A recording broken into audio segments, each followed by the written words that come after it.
Bonjour à toutes et à tous et bienvenue dans ce nouveau webinaire du 9 juillet 2025.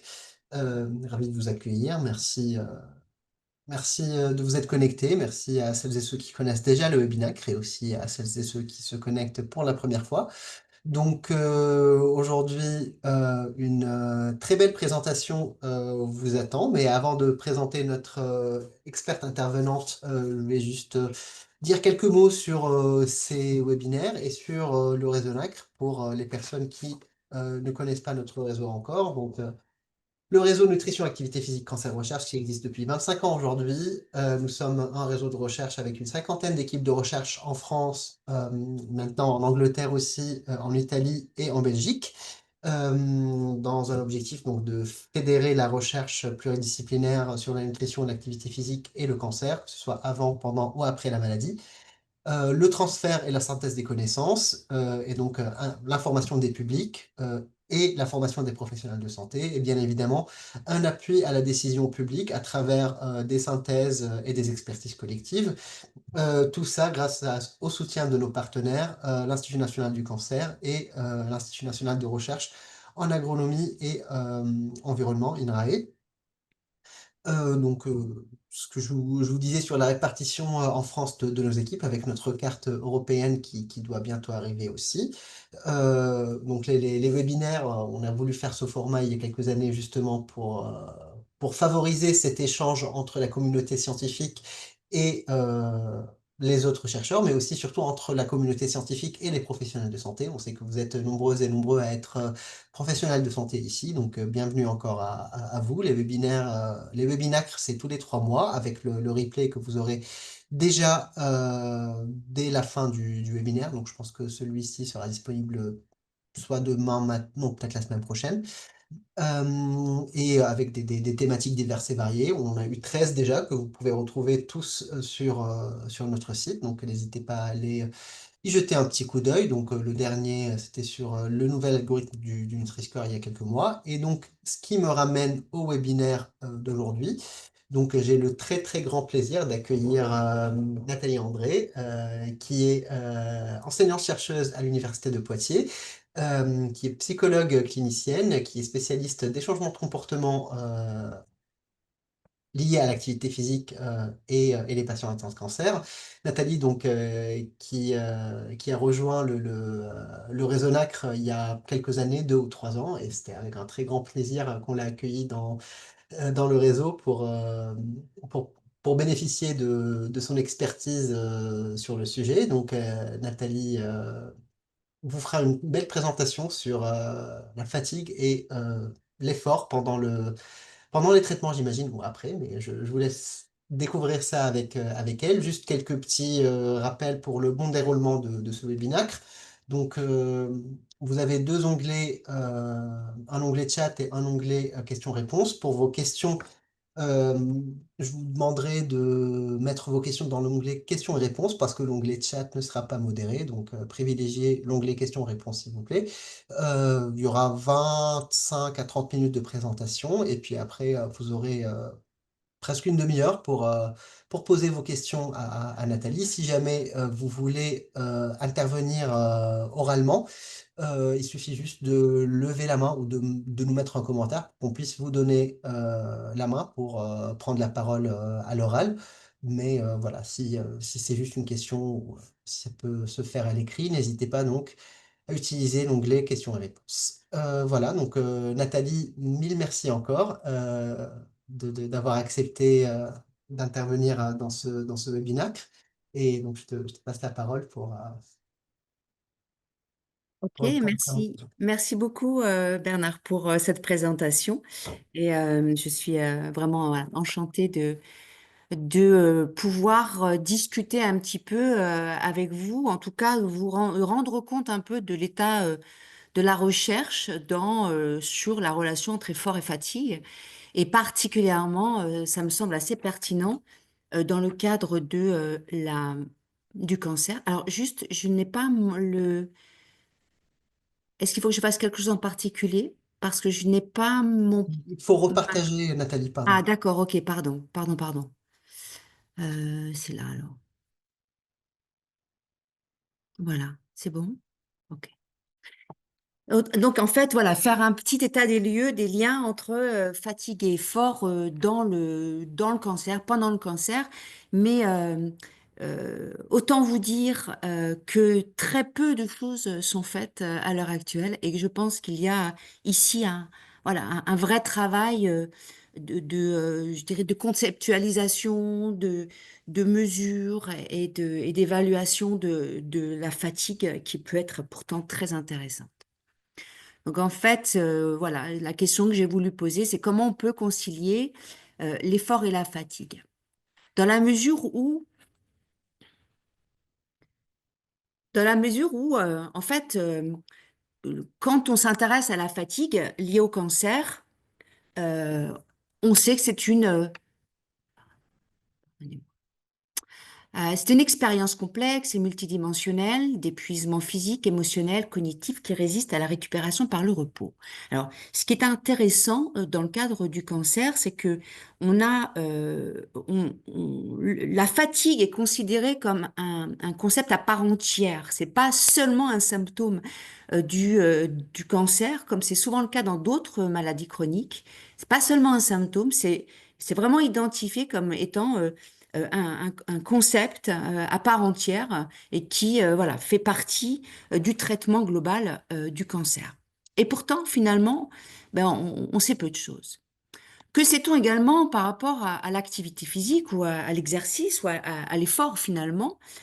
Il y a un certain nombre enfin quelques méta-analyses et revues systématiques montrent que l'activité physique est plus efficace que le repos pour réduire la fatigue dans le cancer. Et l'effet est un effet modéré. Donc c'est quand même, voilà, on a mis en évidence de façon importante que l'activité physique était plus efficace que le repos pour réduire la fatigue. Alors, il va être important de se questionner sur la réduction de la fatigue. Qu'est-ce que ça veut dire quand on parle de réduire la fatigue? Parce que ça aussi, c'est un élément, je pense, qui pose problème et qui doit être étudié. Donc en fait, la question à laquelle je vais répondre et le paradoxe finalement qu'on rencontre généralement quand on essaie de proposer ou de mettre en place des programmes d'activité physique ou des programmes d'exercice chez une population de patients atteints d'un cancer, c'est comment concilier la pratique d'une activité physique ou la pratique de l'exercice lorsque le symptôme même qu'on cherche à traiter, grâce à l'exercice, est lui-même un frein à l'exercice. Donc en fait, c'est vraiment un cercle vicieux dans la mesure où la fatigue elle-même, d'accord, constitue le frein qui va m'empêcher de pratiquer alors que cette pratique pourrait faciliter, en tout cas m'aider à réduire mon niveau de fatigue. Donc ici, on a en fait une vraie problématique à traiter dans ce cadre-là. Et donc, pour aborder ce questionnement, en fait, j'aimerais débuter par une approche un peu sémantique de qu'est-ce que la fatigue et puis qu'est-ce que l'effort, pour essayer de mieux comprendre finalement comment on pourrait les traiter, les concilier de façon à faire avancer la recherche dans ce domaine. En fait, quand on parle de fatigue mentale, et moi je vais vous parler essentiellement de fatigue mentale, il est important d'identifier deux types de fatigue mentale. La fatigue aiguë. La fatigue aiguë, c'est un état psychobiologique causé par une activité cognitive prolongée. Elle est caractérisée par une augmentation de la sensation d'affaiblissement ou même d'épuisement. Alors, c'est quoi de l'épuisement? Je préfère qu'on parle uniquement d'affaiblissement ou d'une réticence à continuer la tâche en cours et par une réduction des performances cognitives. Donc en fait, la fatigue aiguë, c'est quoi? C'est ni plus ni moins que le produit du déploiement de l'effort que j'exerce à un moment donné et par exemple quand je pratique une activité physique. La fatigue chronique ou la fatigue permanente, en fait, on trouve un peu ces deux formulations tout simplement parce qu'on a tendance à confondre le syndrome de fatigue chronique avec les autres types de fatigue chronique. Elle désigne, cette fatigue chronique ou fatigue permanente, l'incapacité à initier ou à maintenir des tâches attentionnelles et des activités physiques nécessitant une motivation personnelle, en l'absence de faiblesse motrice ou de démence cliniquement détectable. La fatigue chronique, contrairement à la fatigue aiguë, elle constitue, elle, non pas le produit du déploiement de l'effort, mais elle constitue un coût supplémentaire, c'est-à-dire un coût supplémentaire au coût euh, issu, produit par l'effort lui-même, c'est-à-dire la fatigue aiguë. Donc en fait, il faut penser la fatigue chronique comme, pour le patient, comme un coût supplémentaire qui va venir s'additionner finalement au coût de l'effort en termes de fatigue aiguë. D'accord? Donc, quand je pratique une activité physique, je vais pas seulement prendre en considération l'effort qui va être, la fatigue, pardon, qui va être produite par l'effort que je vais investir, mais aussi cette fatigue présente, chronique, et qui va constituer un coût supplémentaire à prendre en considération dans la prise de décision. Les facteurs de fatigue chronique, la littérature en identifie un certain nombre. On a par exemple la charge récurrente. Alors par exemple les tensions psychologiques répétées, coûteuses, comme la douleur chronique par exemple, le sevrage, la fatigue de compassion, les tensions financières, les relations interpersonnelles difficiles. Tous ces exemples-là de tensions répétées constituent des facteurs de fatigue chronique. Et ces différentes tensions psychologiques, je dirais, elles sont reconnues dans la littérature comme étant effectivement des facteurs de fatigue chronique. Autre facteur bien identifié dans la littérature, c'est tous les facteurs qui font référence à un manque de récupération, comme par exemple le manque de sommeil, l'alimentation, une mauvaise alimentation ou des périodes de repos et de distraction qui sont insatisfaisantes ou inadéquates. Ici aussi, on a dans la littérature des preuves qui montrent que ces différents facteurs sont des facteurs qui conduisent ou qui peuvent développer de la fatigue chronique. On identifie également une troisième catégorie de facteurs qui repose sur, ou en tout cas qu'on définit à travers la vulnérabilité dispositionnelle. Et euh, dans cette rubrique-là de facteurs, en fait, il y a un certain nombre de facteurs comme l'énergie, une faible énergie causée par la maladie, le vieillissement, des facteurs génétiques, le stress enfantin, des lésions cérébrales ou un mode de vie sédentaire, d'accord, peuvent aussi générer de la fatigue chronique. Et puis, on a également des croyances qui sont généralement apprises d'être incapable d'exercer efficacement du contrôle. D'accord? Et donc on va dire, de contrôler aussi ses perceptions, ses pensées et ses comportements de façon adéquate. Ce troisième facteur-là semble être un facteur qui génère de la fatigue chronique, mais il y a encore très peu finalement d'études qui ont validé ce facteur-là. Donc je pense qu'il y a un vrai travail à faire sur l'identification de ces facteurs dans la fatigue chronique. Alors, j'aimerais parler avec vous d'un point important, c'est la façon dont la fatigue liée au cancer est mesurée. Généralement, on mesure la fatigue liée au cancer par le biais de questionnaires. Et donc, en fait, dans la littérature, on peut trouver un certain nombre de questionnaires qui nous permettent d'avoir une idée du niveau de fatigue lié au cancer, donc du niveau de fatigue chronique plutôt, des patients. Le seul problème avec ces mesures de fatigue, c'est que elles sont a priori très peu sensibles à l'effet de l'exercice, c'est-à-dire à l'effet de l'effort. C'est-à-dire que lorsqu'on propose des programmes d'activité physique, eh bien, dans, je dirais, plus de 70% des cas, on n'observe pas d'effet sur les mesures de fatigue, les mesures par questionnaire de fatigue. Il y a certaines études qui montrent une augmentation de la fatigue et d'autres études qui montrent un retour finalement au niveau de fatigue initial de base.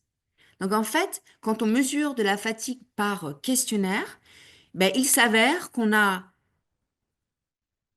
pas la possibilité, a priori, d'accord, qu'on n'a pas la possibilité d'avoir une idée de l'effet du programme d'activité physique ou du programme d'exercice sur la capacité des gens finalement à résister à la fatigue. Et donc, je pense qu'il va être important de changer et de mettre en place d'autres types de protocoles pour mesurer la fatigue liée au cancer, et particulièrement des protocoles qui permettent enfin, qui mettent en évidence, qui permettraient de mettre en évidence une fatigue précoce dans le cas du cancer. Euh, alors, je vais vous expliquer ça voilà, justement en vous parlant précisément des protocoles qui permettent d'évaluer de la fatigue. Ici, l'idée, c'est d'identifier le niveau de fatigue chronique. D'accord? En fait, c'est un petit peu ce qui nous intéresse. Et ce niveau de fatigue chronique, comment peut-on évaluer de la fatigue chronique et de la fatigue en général sans placer les individus dans un contexte qui la sollicite, cette fatigue. D'accord? Donc, utiliser des questionnaires pour mesurer la fatigue, eh bien, on a la probabilité qu'on ne parvienne pas à identifier des effets de programme, d'intervention, eh bien, elle est extrêmement élevée. D'accord? Donc, l'idée ici, c'est de mesurer la fatigue dans des protocoles qui sollicitent l'effort. Parce que la fatigue est un produit aussi, d'accord, de l'effort. Donc en fait ici, en psychologie de l'exercice, généralement pour évaluer la fatigue aiguë, et vous allez comprendre le lien entre la fatigue chronique et la fatigue aiguë, lorsqu'on évalue la fatigue aiguë, en fait, on utilise ce qu'on appelle des protocoles de temps passé sur la tâche. En fait, on propose une tâche sollicitante aux participants qui va durer un certain temps. Et en fait, dans ces protocoles de temps passé sur la tâche, on va observer comment la performance se dégrade au cours du temps. D'accord? Et donc, cette dégradation de la performance, elle va constituer, d'une certaine façon, un marqueur de la fatigue.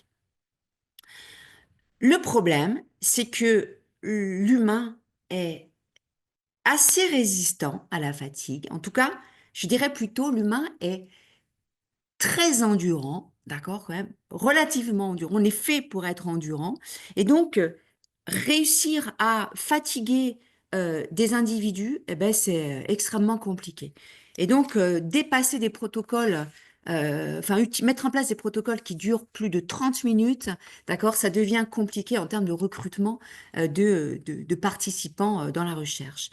Et donc, en fait, c'est 30 minutes, en fait, parfois, c'est pas suffisant pour observer une dégradation de la performance au cours du temps. Et donc, il existe en psychologie sociale d'autres protocoles destinés aussi à faire émerger de la fatigue. Et ce sont ce qu'on appelle des protocoles des tâches séquentielles. Donc, on a en sciences du sport les protocoles de temps passé sur la tâche. Et ici, ce sont des protocoles de tâches séquentielles. Alors, je vais vous les expliquer parce qu'en fait, ce sont nous des protocoles qu'on utilise beaucoup pour justement évaluer la fatigue. D'accord? Et alors ici, par exemple, on a deux conditions. La condition A, donc sur la partie du haut, et la condition B sur la partie du bas. En fait, la condition A, elle constitue ici une condition dans laquelle on va fatiguer le participant. D'accord? C'est ce qu'on appelle la condition, on l'appelle dans ce protocole-là, la condition épuisement. D'accord? La condition B, en fait, c'est une condition contrôle, au cours de laquelle le participant ne va pas être fatigué ou ne va pas être épuisé. Et donc, dans la première partie, dans la condition A, on a ici une tâche qui va solliciter une quantité particulière d'effort, d'énergie, d'accord? Et on va, donc qui va durer un certain temps, et je vous montrerai les protocoles qu'on utilise juste après. D'accord? Et ensuite, donc là, c'est ce qu'on va appeler ici la tâche d'épuisement. Donc ici, dans la condition A, on va proposer une tâche d'épuisement à la personne. Et dans la condition B, une tâche contrôle qui ne va pas épuiser, surtout qui ne va pas épuiser la personne. Et dans un deuxième temps, on va proposer une deuxième tâche ici, d'accord, qui va solliciter de l'effort, d'accord, dans la condition A et dans la condition B. On va utiliser la même tâche qui va solliciter de l'effort. La seule tâche qui diffère dans ces deux conditions, A et B, c'est ici. C'est-à-dire dans la condition A, on propose une tâche qui sollicite l'effort. Dans la condition B, on propose une tâche contrôle, c'est-à-dire une tâche qui ne sollicite pas l'effort. Et en fait, on va comparer les performances dans le cadre de cette tâche-là, ce qu'on appelle la tâche dépendante. D'accord? On va comparer, donc on va faire le delta entre les performances à ces deux conditions. D'accord? Et en fait, ici, dans ce cadre-là, de ces protocoles séquentiels, on s'aperçoit que dans le cadre de la condition A, donc de la condition épuisante, eh bien, on va observer une dégradation de la performance, d'accord, comparativement à la condition B, qui est une condition contrôle, où le participant ne va pas dégrader sa performance. Il va garder un niveau de performance égal, enfin, similaire. Donc en fait, pendant longtemps, on s'est questionné dans la littérature à savoir, cette dégradation, est-ce qu'on ne peut l'associer qu'à de la fatigue ou est-ce qu'il y a d'autres facteurs qui peuvent expliquer cette dégradation de la performance? Et en fait, on a effectivement pu identifier un certain nombre d'autres facteurs qui sont nécessaires à contrôler dans le cadre de ces protocoles. Par exemple, l'ennui. L'ennui, c'est un facteur qui peut expliquer la dégradation d'une performance au cours du temps. Par exemple, une réorientation de la motivation, c'est-à-dire, ben en fait, je suis, voilà, j'ai plus envie de faire la tâche pour quelque raison que ce soit, et donc je m'oriente vers une autre tâche que voilà, je souhaiterais pouvoir produire, et donc je vais dégrader ma performance. Pour nous, en fait, cette détérioration de la performance, elle est vraiment associée à de la fatigue cognitive. Et pour générer cette fatigue aiguë, en fait, il y a trois éléments importants. La nature de la tâche d'épuisement, la durée et la difficulté de cette tâche et la tâche contrôle. C'est-à-dire qu'il faut que la tâche contrôle soit vraiment une tâche contrôle et qu'elle n'épuise pas les participants. C'est-à-dire une tâche contrôle ennuyante, par exemple, pourrait épuiser les participants. Et donc, dans ce protocole-là, dans le cadre de nos expériences, on utilise ce type de tâche-là, donc une tâche Stroop modifiée. Donc, comme vous pouvez le voir ici, donc il faut vraiment le lire dans ce sens-là. Donc, cette tâche de Stroop modifiée, c'est une tâche qui dure 30 minutes et qu'on a utilisée à plusieurs reprises et qui, effectivement, nous permet de mettre en évidence des effets de fatigue. On l'a utilisée avec plusieurs populations dont des lombalgies chroniques, par exemple, des athlètes de haut niveau, enfin voilà, un certain nombre des personnes avec des dépressions. Et en fait, on obtient systématiquement un effet de fatigue chez ces participants et un effet de fatigue précoce, par exemple, chez des patients avec une lombalgie chronique, par exemple. Donc, vous voyez ici la tâche Stroop, elle consiste en fait, je ne sais pas si vous la connaissez, mais à nommer donc, soit à lire, soit à nommer la couleur de l'encre du mot qui est ici. Et vous avez en fait une indication, donc une consigne qui est donnée au préalable. Donc là, vous avez la croix de fixation. Puis la consigne, soit vous avez un carré, soit un rond. Si vous avez un carré, la consigne, c'est de lire le mot. Donc le participant doit dire rouge. Si vous avez un rond, la consigne, c'est de donner, de nommer la couleur de l'encre. Donc en fait, ici, il faut inhiber la lecture, qui est un comportement automatique, hein, pour donner la couleur. Donc c'est pas, il ne faut pas dire rouge, il faut dire bleu. pour nommer la couleur. D'accord? Donc, en fait, cette tâche Stroop modifiée, elle oblige le participant à inhiber de façon assez fréquente la lecture pour donner la couleur de l'encre. Et ça fatigue. Ça fatigue. À l'issue de cette tâche Stroop qui dure 30 minutes, en fait, le participant va réaliser une tâche de serrage manuel, donc il va utiliser un hand grip. Et cette tâche, c'est une tâche jusqu'à épuisement, c'est-à-dire qu'il doit maintenir le hand grip à un certain pourcentage de sa force maximale. Généralement, on utilise le 13% de la force maximale pour que la tâche soit suffisamment longue et qu'elle sollicite suffisamment l'effort, c'est-à-dire la volonté, d'accord? Et donc, on mesure, et c'est cette tâche-là de hand grip qu'on compare entre la condition A et la condition B. Et la tâche contrôle, elle, ben, c'est en fait une vidéo, un documentaire animalier qui, en fait, ne constitue pas, n'est pas perçu comme étant ennuyeux par les participants. Donc, en fait, ce protocole-là, c'est un protocole qui nous permet d'induire de la fatigue aiguë.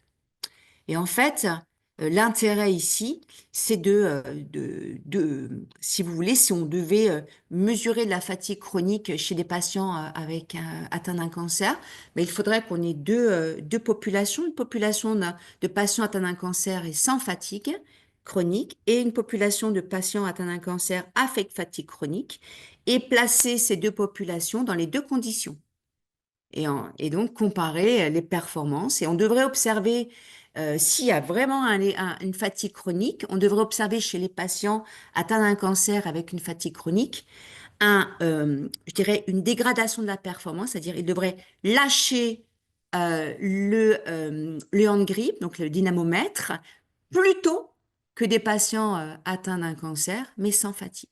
Donc, on devrait voir une dégradation précoce de la performance. Alors, comment réduire la fatigue chronique? On sait que la fatigue chronique, c'est un signal interne permanent qui va fournir en fait deux types d'informations. Soit, oh, j'ai besoin de me reposer, hein, d'accord? Donc, soit un manque de repos, soit un manque d'activité physique. Et en fait, c'est une erreur de penser, d'associer systématiquement la fatigue, d'accord, à un manque de repos.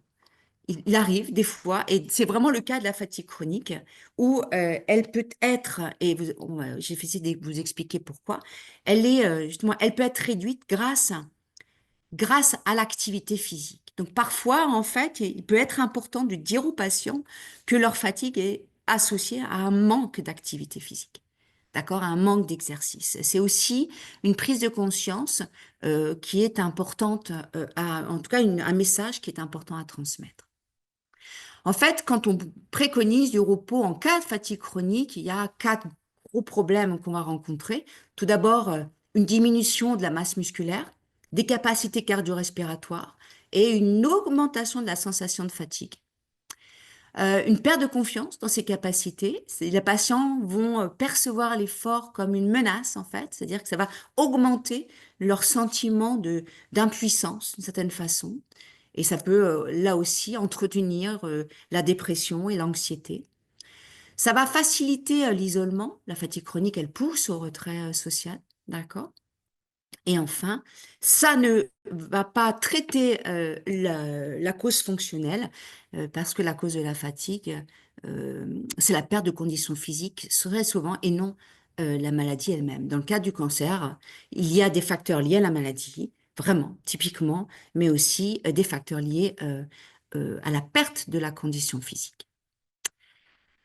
Qu'est-ce que l'effort? Dans ce cadre-là, en fait, l'effort, et j'aimerais attirer votre attention sur les points qui apparaissent en bas, l'effort, en fait, il faut le comprendre comme l'allocation d'énergie et l'allocation de contrôle cognitif.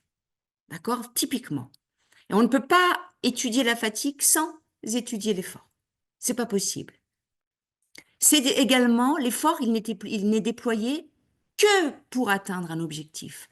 On ne déploie jamais l'effort pour rien. Ou en tout cas, on est averse, réticent, très réticent à déployer l'effort pour rien. C'est-à-dire, quand on a le sentiment que ça va servir à rien, eh bien, on observe chez des patients, chez des participants, chez les gens, vous et moi aussi, une réticence à investir de l'effort. Et enfin, l'effort, c'est coûteux, d'accord? Ça va faire émerger des coûts. L'effort a un coût. Quand je déploie de l'effort, d'accord, ça va nécessiter des coûts. Les coûts de l'effort, c'est quoi? C'est à la fois la quantité de ressources dont je vais avoir besoin pour atteindre un objectif. D'accord? Donc, je sais que pour, euh, pour perdre du poids, ben, je sais que je vais devoir m'engager dans un programme d'activité physique, par exemple, qui va me demander telle quantité de ressources. Mais le coût de l'effort, c'est aussi les conséquences. C'est-à-dire, oui, mais si je déploie de l'effort, je vais potentiellement éprouver de la fatigue aiguë, je vais potentiellement éprouver de la douleur, ça va potentiellement m'empêcher de faire autre chose, etc. D'accord? Donc, ces coûts-là qui sont directement associés au déploiement. Et enfin, les coûts de l'effort sont pas fixes. Et on a tendance à penser qu'ils sont fixes. C'est-à-dire, on a tendance à penser que les coûts sont systématiquement négatifs. Mais c'est faux. En fait, les coûts ne sont pas systématiquement négatifs. Ils dépendent à la fois des contraintes de la situation, c'est-à-dire, est-ce que ce que je dois faire est difficile, d'accord, mais également des caractéristiques individuelles, par exemple, est-ce que je suis quelqu'un qui aime les défis ou pas, etc. Je vais passer là-dessus parce que je vois que le temps tourne. Et j'aimerais vous. Donc, en fait, quand on s'intéresse au lien entre l'activité physique et la santé cognitive, eh bien, on s'aperçoit que il y a trois effets de l'activité physique, d'accord, qui permettent de faciliter la santé cognitive et la fatigue entre, bien évidemment, dans le cadre de cette santé cognitive. Alors, on a plusieurs hypothèses, hein, d'accord, qui expliquent les effets les effets prophylactiques de l'activité physique sur la santé cognitive, comme par exemple l'hypothèse neurotrophique qui propose qu'en fait l'activité physique va stimuler la plasticité cérébrale. On a également l'hypothèse inflammatoire qui propose que l'activité physique va réduire l'inflammation des tissus. Et moi, j'aimerais attirer votre attention sur cette troisième hypothèse, hypothèse de l'effort, qui propose que en pratiquant de l'effort, je vais euh, entraîner ma volonté et ma capacité à résister, d'accord, aux sensations désagréables, aux pensées désagréables, etc. Donc en fait, ici, l'effort, le lien qu'il y a entre l'effort et la fatigue, c'est que en permettant aux gens à entrer dans des programmes d'activité physique, donc à investir, à déployer de l'effort, eh bien, je vais réduire, peut-être pas l'effort en tant que tel, mais en tout cas, je vais plutôt augmenter la capacité des gens à résister au signal de la fatigue. C'est-à-dire, oui, je vais me sentir fatigué, mais je suis capable de résister à ce niveau de fatigue. Et elle est là, en fait, la conciliation entre l'effort et la fatigue. C'est que quand je m'entraîne, j'entraîne mes capacités à investir, à déployer de l'effort, eh bien, en fait, j'augmente ma résistance, j'augmente ma tolérance, à la fatigue. Et en fait, il a été démontré dans une étude qui a été publiée là, cette année, en 2025, que des athlètes d'endurance étaient plus résistants à la fatigue mentale que des personnes qui n'étaient pas athlètes d'endurance. Mais en fait, ce qu'on a pu observer, c'est que la perception de l'effort chez ces deux populations a été la même, la même, d'accord? Mais les athlètes d'endurance lâchait en fait le dynamomètre beaucoup plus tardivement que des participants qui n'avaient pas, voilà, qui n'étaient pas sportifs. Et alors que le niveau de fatigue était identique. Et ça, c'est une information intéressante, c'est qu'en fait, la pratique régulière d'une activité physique, elle ne permet pas de réduire objectivement le niveau de fatigue, mais elle permet de résister davantage au niveau de fatigue. Euh, Alors, je vais passer là-dessus. Alors, j'aimerais juste, parce que là, je pense que je vous ai transmis l'information la plus importante, c'est ces liens-là entre effort et fatigue. Et en fait, si on devait finalement se projeter un petit peu, mettre en perspective ces différents éléments, eh bien, on pourrait tout d'abord considérer que engager des patients dans une pratique d'activité physique, c'est-à-dire les amener à accepter de déployer de l'effort, d'accord? Ça va être possible uniquement si on joue dans un premier temps sur des aspects motivationnels, mais des aspects motivationnels à court terme. C'est-à-dire, quel intérêt j'ai à venir pratiquer là aujourd'hui? Qu'est-ce que je vais y gagner à venir pratiquer là au regard des coûts, d'accord, que je vais devoir subir? Donc, il est important dans les programmes d'activité physique, quand on veut que le patient déploie de l'effort, il est important de jouer sur les aspects motivationnels. Autre élément, en fait, la semaine dernière, j'étais sur un congrès en Italie et je suis tombée sur un symposium qui parlait des effets de l'exercice passif sur l'amélioration des fonctions exécutives, donc sur ma capacité de contrôle, d'accord? Et je pense qu'on pourrait peut-être euh, euh, déployer d'autres programmes d'activité qui nous permettrait de passer de façon voilà, permanente, hein, de faire évoluer nos pratiques de la perspective du repos passif et exercice actif, c'est ce qu'on fait actuellement, globalement, vers du repos actif et de l'exercice passif. Alors, de l'exercice passif, c'est pas, enfin, ça peut paraître un petit peu étrange, et d'ailleurs, ça m'a paru étrange quand j'ai lu ça, mais en m'y intéressant un peu plus, en fait, l'idée, c'est des patients qui, par exemple, à un moment donné, vont éprouver trop de fatigue pour s'engager dans une pratique d'activité active, d'accord? Eh bien, lui proposer des exercices passifs, ça veut dire, par exemple, travailler sur des étirements, mais dans lesquels c'est le patient qui exerce la pression, d'accord, sur les étirements et pas un étirement qui est trop, voilà, qui se fait sans que le participant, le patient, là, en l'occurrence, exerce lui-même une pression. D'accord? Donc, il est en train de se mettre en place un certain nombre de pratiques d'exercice passifs, mais qui ont aussi des effets intéressants sur le fonctionnement exécutif. Et donc, ça nous intéresse. Et donc, sur cette résistance-là, la fatigue.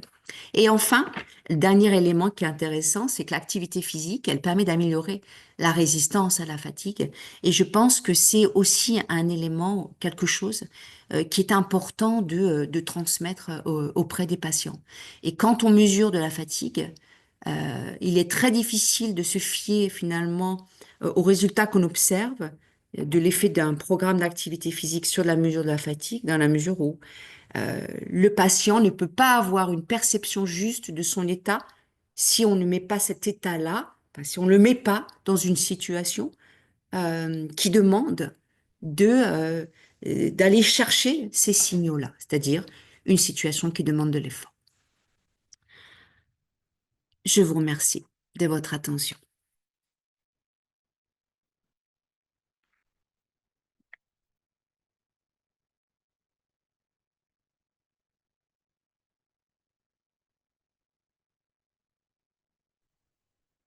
Bernard, du coup, est-ce que tu veux modérer les questions-réponses?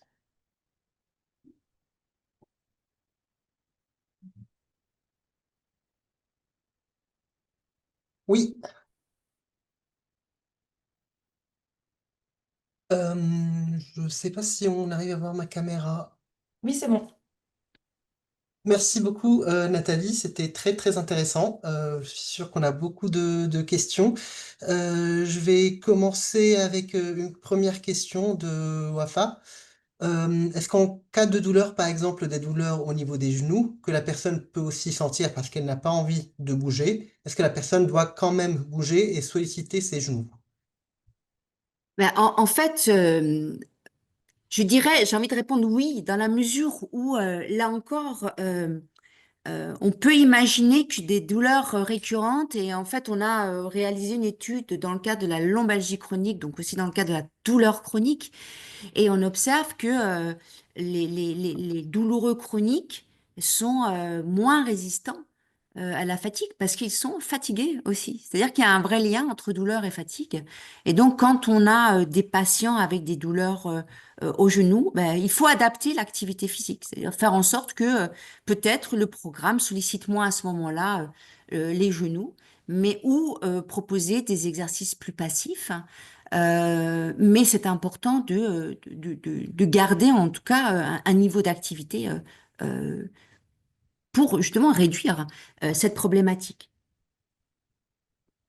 Merci beaucoup. Nous avons une question sur plutôt des exemples d'exercices passifs et repos actifs afin de créer la motivation. Quels outils utiliser? Est-ce que l'entretien motivationnel est un bon exemple? Et des pratiques issues des TCC comme l'ACT. Là, mes compétences arrivent à leur limite en termes d'acronyme. Oui, oui. Alors, oui, en tout cas, pour l'entretien motivationnel, les thérapies d'accompagnement, enfin d'engagement, ce sont des thérapies qui sont intéressantes, mais elles sont intéressantes à condition de que le patient soit déjà engagé dans un comportement d'activité. C'est-à-dire que si ces programmes-là d'entretien motivationnel ou d'ACT, vous les mettez en place en amont, en espérant que ce soit des leviers suffisamment puissants pour que le patient s'engage, vous allez perdre beaucoup d'énergie et, et de motivation vous-même. Il est important de mettre en place l'entretien motivationnel ou l'ACT en même temps que vous engagez vos patients. Ça, c'est vraiment une condition sine qua non. Et d'ailleurs, dans la l'ACT, c'est ce qu'on va pouvoir observer. C'est plus associé, c'est plus, l'ACT le permet davantage que l'entretien motivationnel. Mais oui, bien sûr que ce sont des moyens efficaces, mais à condition que le patient, voilà, soit engagé dans la pratique. Voilà, que ce soit pas une condition à l'engagement, que ce soit quelque chose qui se fasse en même temps. Et concernant le repos le repos actif ou l'exercice passif, alors l'exercice passif, c'est ce que je vous expliquais tout à l'heure, par exemple sur un travail d'étirement où on peut imaginer, ce n'est qu'un exemple en fait, parce que la recherche, c'est vraiment les débuts, hein. Là, je vous présente des résultats d'une recherche très très récente, hein. Il y a encore très très peu de choses dessus et je pense que c'est vraiment à, à, à développer de façon importante. Mais des exemples d'exercices passifs, ça va être par exemple des personnes qui vont, voilà, qui vont être, imaginons, allongés sur une table avec une personne qui va leur solliciter, par exemple, la flexion de la jambe sur le buste. Et donc, on exerce une force sur cette flexion et on demande au patient voilà, de repousser, donc d'essayer de repousser la pression et de façon, voilà, avec des répétitions. Ça, c'est un exemple d'exercice passif. C'est-à-dire demander au patient d'exercer un effort, d'accord, mais un effort qui est moindre par rapport à lorsque j'ai à faire moi-même, par exemple, de la marche ou de l'activité physique, où là, j'ai tout mon corps qui doit être en mouvement. Là, ben, juste une partie de mon corps qui va être en mouvement. Et ça peut remplacer parfois l'exercice actif, c'est-à-dire la marche, de la course et des types d'activités de ce type, enfin, de cet ordre-là. Et le repos actif, ben, ça va être plutôt que de rester assis dans un fauteuil en attendant que je sois moins fatiguée, ce qui n'arrivera pas. eh bien, en repos actif, ça va être de pratiquer une activité que j'aime, c'est-à-dire, par exemple, lire, dessiner, c'est-à-dire faire une activité plaisante qui va pas demander un effort perçu important, mais qui va me garder quand même en activité. Voilà, j'espère que je suis D'accord. assez claire dans mes exemples. Et donc, il y a une question qui rebondit un peu sur ces exemples-là. Est-ce qu'on peut considérer certaines pratiques sportives douces, comme le yoga doux, comme une activité passive? Exactement. Et moi, j'aime ça pour cette raison-là. C'est-à-dire que généralement, ce sont des pratiques qu'on mettait de côté parce qu'en fait, on avait le sentiment qu'elles ne sollicitaient pas suffisamment l'effort pour avoir des effets escomptés, ceux dont je vous ai parlé tout à l'heure. Mais en fait, pas du tout. Ce sont effectivement des pratiques intéressantes dans le cadre potentiellement d'exercices, soit passifs, soit de repos actif. En fait, ça peut être utilisé dans les deux cas, mais je pense qu'il faut vraiment les utiliser dans ce cadre-là, avec cette perspective-là. Vraiment. Mais oui, je suis entièrement d'accord. Merci. Une question, est-ce que, il y a une notion de durée entre fatigue aiguë et fatigue chronique? Qu'est-ce qui nous permet de distinguer Alors, les... alors oui, hein, la fatigue chronique, c'est une fatigue qui a plus de 6 mois en fait de présence. Alors en fonction des, je dirais des guides, hein, c'est entre 3 et 6 mois, mais en tout cas voilà, une fatigue récurrente qui dure en tout cas plus de 3 mois, on va la considérer comme une fatigue chronique. Donc c'est important d'éviter que la fatigue se chronicise. Donc plus on peut prendre en charge tôt et mieux c'est. D'accord. On a aussi euh, Sylvie Mounier qui demande, enfin qui demande le rôle de certaines hormones sécrétées lors de la pratique d'activité physique, comme certaines endorphines, la dopamine, etc.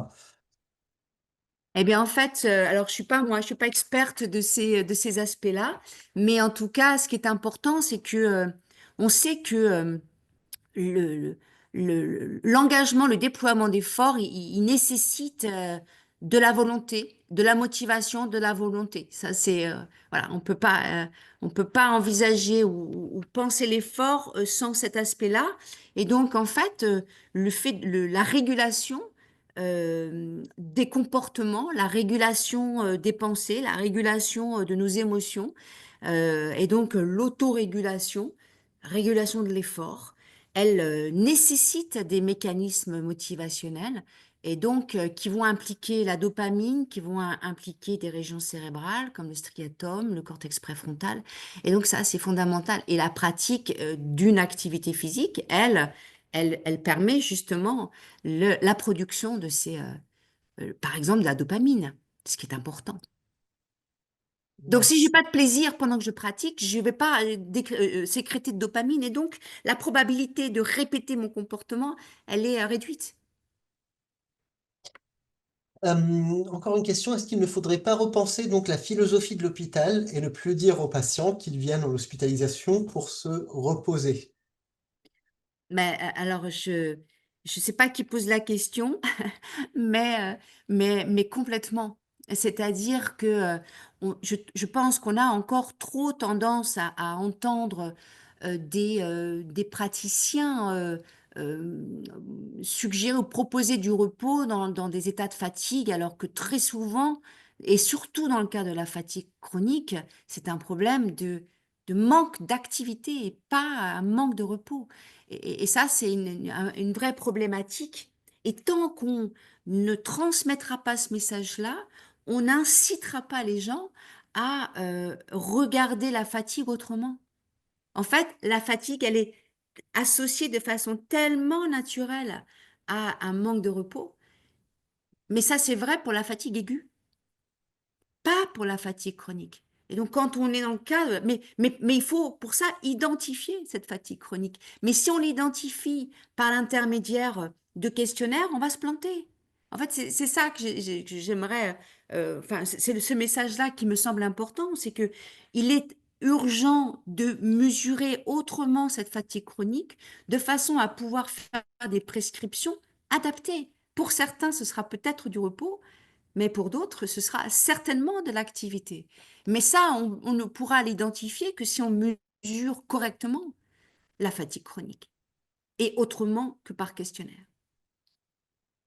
Merci. Et donc, une question encore sur la difficulté de trouver des activités qui peuvent se prêter à ces protocoles. J'imagine que tu as donné quelques exemples, mais s'il y a un référentiel, par exemple, auquel tu peux, enfin, que tu peux conseiller aux personnes qui nous écoutent. Alors, c'est vraiment des protocoles, je dirais, pour mesurer ça, c'est vraiment des protocoles, je dirais, de laboratoire qu'on utilise en fait sur le terrain.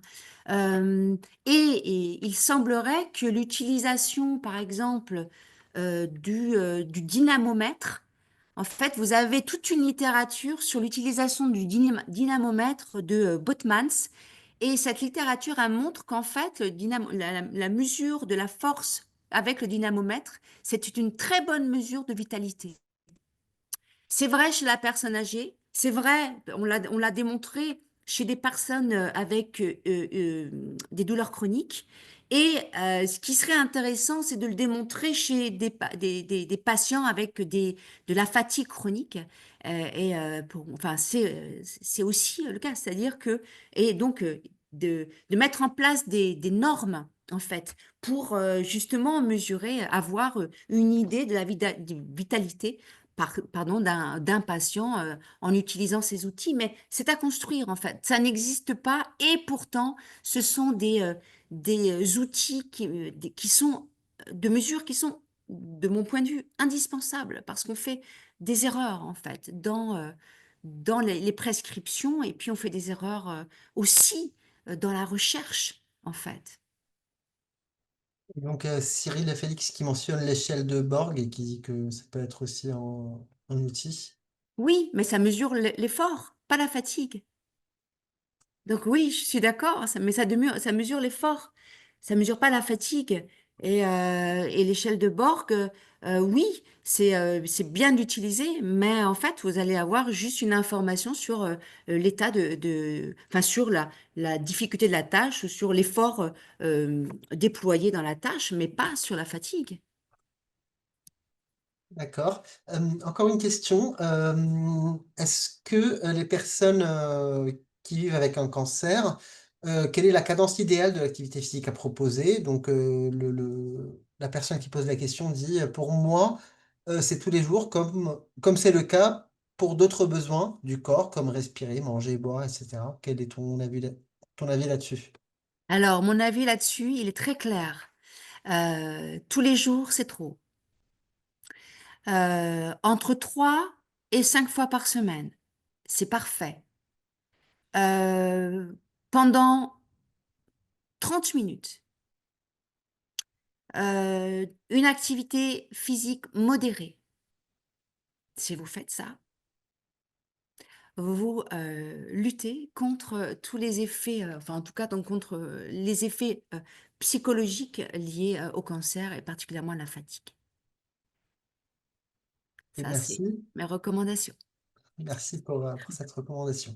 Et donc, dans les études expérimentales en cours dont tu as parlé, est-ce que la composition corporelle est aussi étudiée, la répartition de la masse grasse, masse maigre, et l'évolution aussi en lien avec l'effort? Alors, généralement, c'est une mesure qui est contrôlée. Donc, on prend en considération l'IMC en particulier. Pas nécessairement, on n'entre pas nécessairement dans les détails. Euh, alors, moi, je m'intéresse plus à la fatigue, mais je pense qu'il doit y avoir certainement une littérature sur les liens entre activité physique et masse grasse. Mais voilà, en psychologie, c'est pas nécessairement les éléments. On va prendre en considération l'IMC, par exemple, mais on va pas traiter nécessairement des effets de l'activité physique sur l'évolution de la masse grasse chez l'individu. Merci. Mais donc, lorsqu'on est sur des cas de maladies qui nécessitent des opérations multiples, est-ce qu'il y a des délais à respecter avant ou après l'anesthésie, notamment pour recommander l'effort? Alors là, encore, il n'y a pas nécessairement de recommandations, mais on peut voir des études qui sont faites, des pratiques d'activité physique qui sont faites au lit, enfin, je dirais, dans le lit du patient, quoi. C'est-à-dire que une fois une chirurgie faite, par exemple, ben, le lendemain, le patient reprend une activité physique. Donc, j'ai le sentiment qu'il n'y a pas nécessairement de contraintes à partir du moment où le niveau d'activité physique il est adapté, quoi. Et puis en plus, de plus en plus, à la suite d'opérations maintenant, pour éviter le déconditionnement, on remet très vite les patients en selle, en fait, pour éviter le déconditionnement, la perte musculaire, parce que ça va extrêmement vite, en fait. D'accord.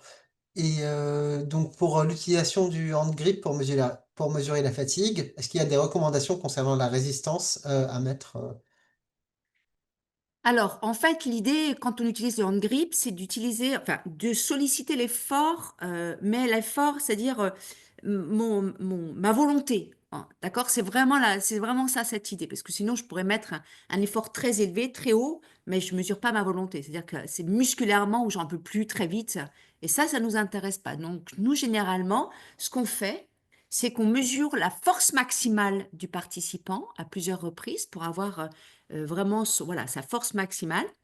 Et on utilise 13% de cette force maximale. Et on demande, dans la tâche de hand grip, d'exercer une pression, donc un serrage du dynamomètre jusqu'à épuisement, d'accord? Et un serrage à 13% de leur force maximale. Et les études de Botmans, qu'il fait beaucoup chez les patients, chez les personnes âgées. Lui, il le fait à 50%.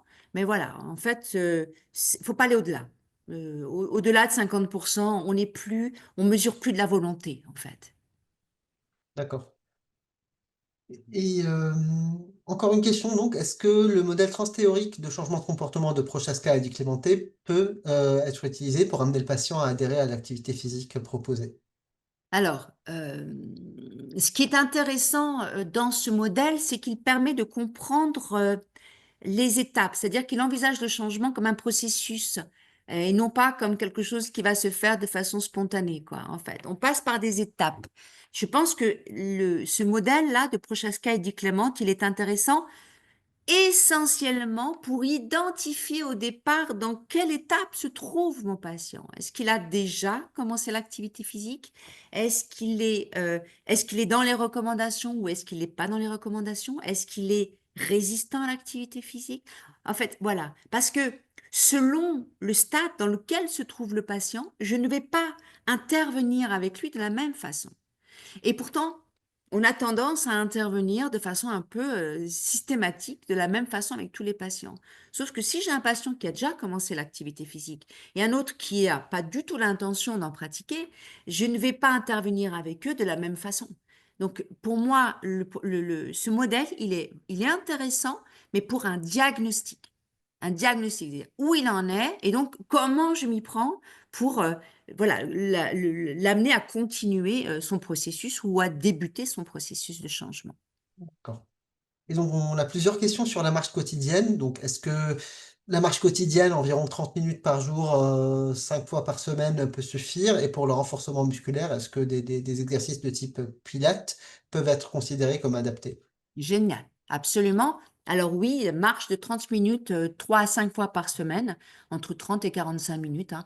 Eh bien, c'est je dirais à intensité modérée.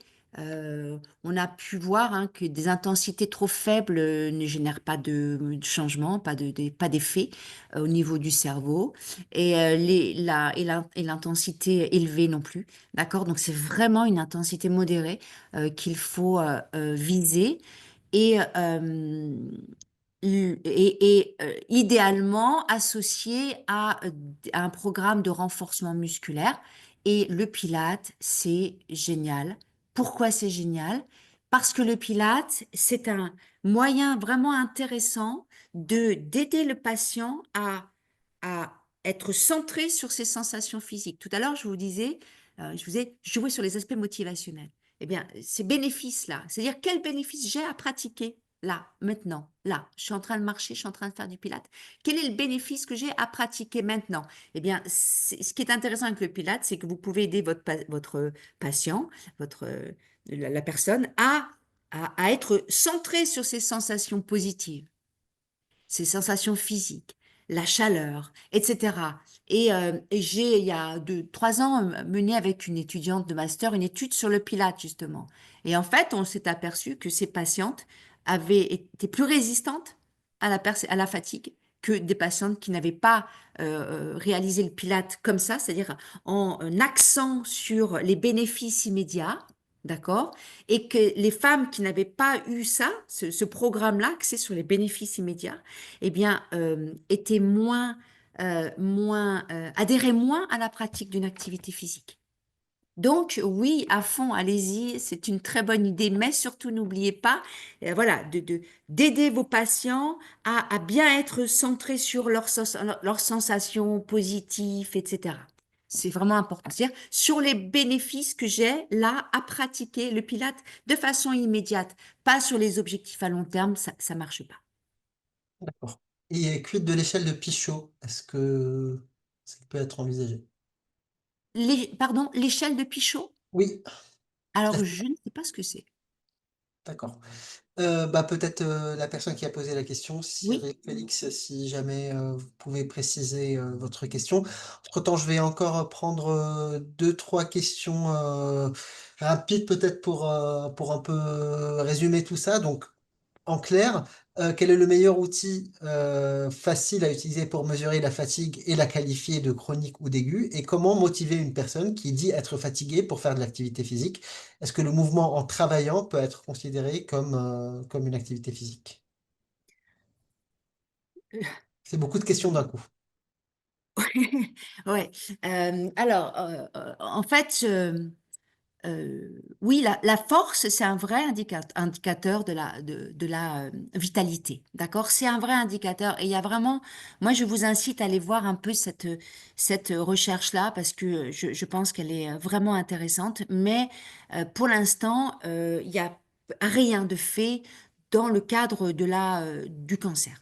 Et donc, j'ai le sentiment que, il est important de développer de la recherche sur ces aspects-là dans le cadre du cancer pour établir justement des normes. C'est-à-dire, voilà, comment, moi je suis médecin par exemple, ou je suis infirmière, ou je suis professeur d'APA, comment je peux évaluer la fatigue de mon patient?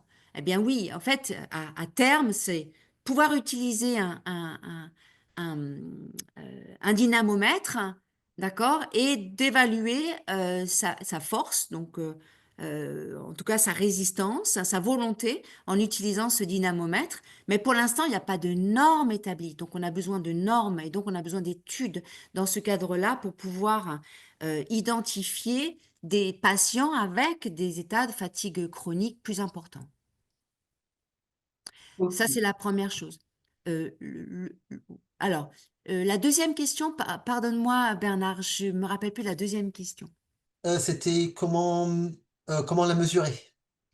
Comment mesurer la fatigue, chronique, et la fatigue? Alors, idéalement, je dirais, on peut utiliser parce que c'est important des questionnaires, mais on ne peut pas se limiter à la mesure par questionnaire parce qu'en fait, le questionnaire n'est pas suffisamment sensible pour observer les effets de la pratique d'une activité physique sur la fatigue chronique, d'accord? Donc, c'est important d'évaluer aussi par questionnaire, mais on doit aussi évaluer en utilisant des outils comme le dynamomètre. Parce que en faisant du pré-poste, par exemple, pour voir si le patient, à l'issue d'un programme, il maintient davantage que au départ, pour voir, mais on a besoin de normes pour pouvoir savoir à quel moment c'est voilà, c'est une fatigue chronique ou est-ce que c'est voilà, juste une fatigue aiguë et qui va être récupérée facilement par du repos. Donc, je pense qu'il faut associer les outils de mesure, donc les psychométriques, vraiment, et avec des mesures plus objectives de force et au moins voilà, de volonté, je dirais, parce que dans la volonté, il y a l'effort. Et puis ensuite, au niveau le travail, est-ce que le travail, c'est une forme d'activité physique? Ben oui, en fait, évidemment que c'est une forme d'activité physique. Euh, donc, je ne sais pas trop comment répondre à cette question. Ah oui, à part dire que, ben oui, c'est effectivement, dès lors qu'on dépense, qu'on exerce un effort, on est dans de l'activité physique. Alors, la différence entre exercice et activité physique, c'est que l'exercice, c'est quelque chose de programmé. L'activité physique, en fait, quand je vais à ma voiture et si je dois marcher pour aller à ma voiture, je fais de l'activité physique. Quand je fais du ménage, je fais de l'activité physique. Mais alors que l'exercice, c'est quelque chose de programmé, avec une intensité, une fréquence, etc. Donc, quand je travaille, je fais de l'activité physique, mais je ne fais pas de l'exercice. D'accord, merci. Encore les deux petites questions avant de clore cette réunion. Y a-t-il une différence ou une supériorité entre dynamomètre et hand-grip dans la littérature? Non, en fait, c'est la même chose. On utilise le terme plutôt en grippe dans la littérature anglo-saxonne et dynamomètre en français, quoi, tout simplement. Donc, en fait, non, c'est la même chose, hein, le hand-grip et le dynamomètre, c'est exactement la même chose. Merci. Et donc, est-ce que le nombre de répétitions dans un exercice peut-il être utilisé comme un bon repère? Un bon repère, pourquoi? Je vais demander à Annie de préciser si jamais on a le temps. Allez, une toute petite dernière question. Comment adapter cela aux patients dont le cancer est très avancé? Alors, pardonnez-moi, mais adapter cela, c'est-à-dire Bah, cela. les recommandations peut-être que tu viens de donner, Ok. que ce soit en Euh, termes d'évaluation de la fatigue, mais aussi en termes de recommandations d'exercice. Alors, quand vous dites un cancer très avancé, c'est-à-dire est-ce que ça signifie que voilà, le patient a- n'a plus d'espoir de rémission ou enfin voilà, est-ce que ça veut dire qu'en fait il sait qu'il va décéder? Euh, c'est compliqué, hein. Il y a des études hein, qui sont réalisées chez des patients qui ont je dirais, qui savent qu'ils vont décéder dans les semaines ou les mois, et on propose quand même des programmes d'activité physique chez ces gens-là. En fait, pour moi, enfin, il y a trois grands besoins fondamentaux chez l'humain. Le besoin de, de compétences, le besoin d'autonomie, le besoin d'affiliation sociale. Et je pense que proposer des programmes d'activité, même dans le cas de cancer avancé, euh, si ça ne permettra pas on va dire, réduire le risque de décès, en tout cas, ça permettra quand même à la personne de vivre des interactions sociales qui me paraissent quand même aussi importantes que le reste. Super, merci beaucoup. Encore un petit dernier commentaire qui n'est pas une question, mais plutôt une mot de Gaël qui dit qu'en tant qu'enseignante en APA à Cochin, pardon, elle a trouvé que justement le fait de s'affranchir des questionnaires était une bonne idée et elle est contente donc d'apprendre l'existence d'un nouvel outil de mesure de la fatigue. Donc, elle est bien contente des éléments que tu as apportés. Euh, j'ai des problèmes pour connaître mes limites dans les efforts. Merci pour vos infos. Bah, en tout cas, les auditeurs et les auditrices ont l'air très très contents. Mille merci Nathalie, on a bien débordé sur le temps, mais je pense que tout le monde a bien profité de ton expertise et de tes conseils. Peut-être un petit mot pour la fin, si tu veux conclure avec un petit message. Alors, oui, j'ai pas préparé de message, mais en tout cas, je voulais vous remercier parce que vous étiez à nombreux et je pense que c'est important et je vois des mains, des bravos, donc je vous remercie. C'est vraiment très, très, je suis très sensible à ça. Mais je pense qu'il y a vraiment une vraie, comment dire, une vraie, il faut changer la façon, je pense, d'a- d'agir sur la fatigue dans le cancer. Je pense qu'il y a vraiment des changements de pratique à mettre en place et qui deviennent, de mon point de vue, urgentes. Parce qu'en fait, ça fait, pardonnez-moi, je termine juste là-dessus, mais ça fait 10 ans qu'on fait de la recherche sur activité physique et cancer, et 10 ans qu'on fait les mêmes constats que les patients ne maintiennent pas. Donc, à un moment donné, il faut changer nos pratiques, certainement, parce que sinon, on prolonge encore pour 10 ans nos déceptions. Donc, je pense qu'il faut vraiment changer nos pratiques. Et voilà, j'espère vous avoir inspiré un peu. En tout cas, moi, je sais que c'est des travaux que je vais développer, continuer à développer dans le cadre du cancer. Super, merci beaucoup Nathalie, merci beaucoup à vous toutes et à tous.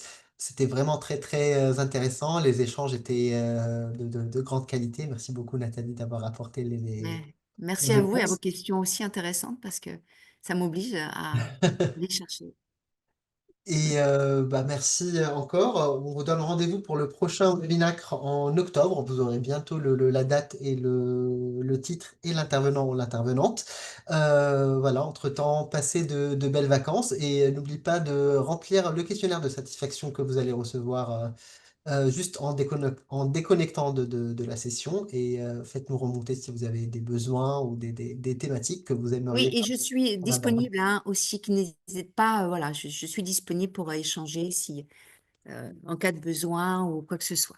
Voilà. Mille merci Nathalie, merci beaucoup à toutes et à tous et à très bientôt.